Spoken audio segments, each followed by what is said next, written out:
Hi everyone, this is from SEBI IAS Academy. இன்னைக்கு நம்ம Dinamani news பேப்பரில் இருக்கக்கூடிய கரண்ட் அஃபேர்ஸ் பார்க்கலாம். ஃபர்ஸ்ட் பார்த்தீங்க அப்படின்னா ஹோர்முஸ் நீரிணையில் பதற்றம், கச்சா எண்ணெய் விலை கிடுகிடு உயர்வு. ஸோ இந்த டாபிக் பார்த்தீங்கன்னா group 1 main syllabus paper 3 India and வேர்ல்டில் வந்து கவர் ஆகும்.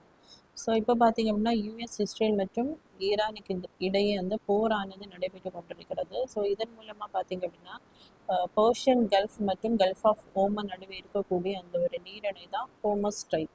ஸோ ஸ்ட்ரைட் அப்படிங்கிறது ஒரு குறுகலான நீர்ப்பாதை, இரண்டு கடல்களை வந்து இணைக்கக்கூடிய ஒரு குறுகலான நீர்ப்பாதை தான் ஸ்ட்ரைட். ஸோ இது எங்கே இருக்குது அப்படின்னு பார்க்கும்போது நம்ம பர்ஷியன் கல்ஃப் மற்றும் கல்ஃப் ஆஃப் ஓமன் நடுவில் தான் இந்த ஹோர்முஸ் ஸ்ட்ரைட் இருக்குது.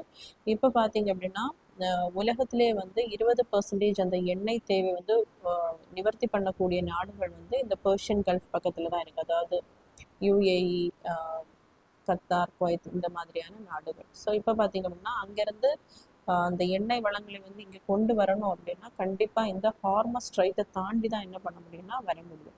ஸோ இப்போ இங்கே வந்து ஈரான் வந்து பார்த்தீங்க அப்படின்னா இங்கே குவைத், கத்தார், யுஏஇ இந்த இடங்கள்ல இருக்கக்கூடிய அந்த அமெரிக்க தளங்களை வந்து குறி வச்சு போர் வந்து தொடுத்துட்டு இருக்காங்க. ஸோ அதனால பார்த்தீங்க அப்படின்னா அங்கே இருக்கக்கூடிய அந்த சேட்டலைட் வழிகாட்டி அமைப்புகள் எல்லாம் தற்செயலாக வந்து செயலிழந்திருக்கு. ஸோ என்ன பண்ண முடியலன்னா இந்த எண்ணெய் கப்பல்கள்னால அந்த ஹார்மஸ் ஸ்ட்ரைட்டை தாண்டி என்ன பண்ண முடியலன்னா இங்கே வர முடியல. ஸோ அதனால பார்த்தீங்க அப்படின்னா எல்லா நாடுகள்லையும் அந்த கச்சா எண்ணெயினுடைய விலை வந்து கிடுகிடு அப்படின்னு உயர்ந்திருக்கு. ஸோ நெக்ஸ்ட் பார்த்தீங்க அப்படின்னா ஈரானுக்கு பதிலடி தாக்குதல், வளைகுடா கவுன்சில் எச்சரிக்கை. ஸோ இந்த டாபிக் பார்த்தீங்கன்னா group 1 main syllabus paper 3 India and world international ஆர்கனைசேஷனில் வந்து கவர் ஆகும். ஸோ இந்த கல்ஃப் கோஆப்ரேஷன் கவுன்சில் அப்படிங்கிறது 1981ஆம் ஆண்டு வந்து தொடங்கப்பட்டிருக்கும். ஸோ இதில் உறுப்பினராக இருக்கக்கூடிய நாடுகள் பார்த்தீங்க அப்படின்னா UAE, Bahrain, Saudi Arabia, Qatar, Kuwait மற்றும் ஓமன். ஸோ இப்போ பார்த்தீங்க அப்படின்னா ஈரான் வந்து அதிக அளவில் வந்து ஏவுகணைகளை வந்து இங்கே கொடுத்துட்டே இருக்காங்க இந்த பர்ஷியன் கல்ஃபில் இருக்கக்கூடிய நாடுகள் மீது. ஸோ இந்த நாடுகள் எல்லாமே இந்த கல்ஃப் கோஆப்ரேஷன் கவுன்சிலில் தான் மெம்பர்ஸாக இருக்காங்க. ஸோ இந்த அமைப்பு வந்து 1981ஆம் ஆண்டு எதற்காக தொடங்கப்பட்டிருக்கும் அப்படின்னு பார்க்கும்போது ரீஜனல் லெவலில் பொலிட்டிக்கல் மற்றும் அந்த பொருளாதார அளவில் வந்து ஒரு இந்த நாடுகளிடையே பர்ஷியன் கல்ஃப் இருக்கக்கூடிய நாடுகளிடையே ஒரு கோஆப்ரேஷனை மெயின்டைன் பண்ணுறதுக்காக தான். ஸோ இந்த ஈரான் வந்து இப்போ போர் தொடுக்கிறதுனால இந்த கல்ஃப் கோஆப்ரேஷன் கவுன்சில் பார்த்தீங்க அப்படின்னா அந்த ஈரானுக்கு வந்து எச்சரிக்கை வந்து விடுத்திருக்காங்க. அடுத்ததாக பார்த்தீங்க அப்படின்னா மேய்ச்சல் நிலம் மேய்ப்பதற்கே.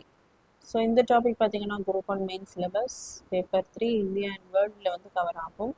ஸோ 2026ஆம் ஆண்டு பார்த்தீங்க அப்படின்னா மேய்ச்சல் நிலம் மற்றும் கிடைக்காரர்கள் சர்வதேச ஆண்டாக வந்து அறிவிச்சிருக்காங்க. ஸோ இது எப்போ அறிவிச்சிருக்காங்க அப்படின்னு பார்க்கும்போது 2022ஆம் ஆண்டில் வந்து நியூயார்க்கில் இருக்கக்கூடிய அந்த ஐக்கிய நாடுகளின் பொது சபையில தான் வந்து இதை அறிவிச்சிருப்பாங்க. ஸோ இதை வந்து மங்கோலியா நாடு வந்து முன்மொழிந்திருக்கும். இதற்கு இந்தியா உள்பட 60 நாடுகளும் மற்றும் பல்வேறு பன்னாட்டு கால்நடை ஆய்வு நிறுவனமும் உள்பட 450 மேற்பட்ட அமைப்புகள் வந்து ஆதரவு வந்து தெரிவிச்சிருப்பாங்க.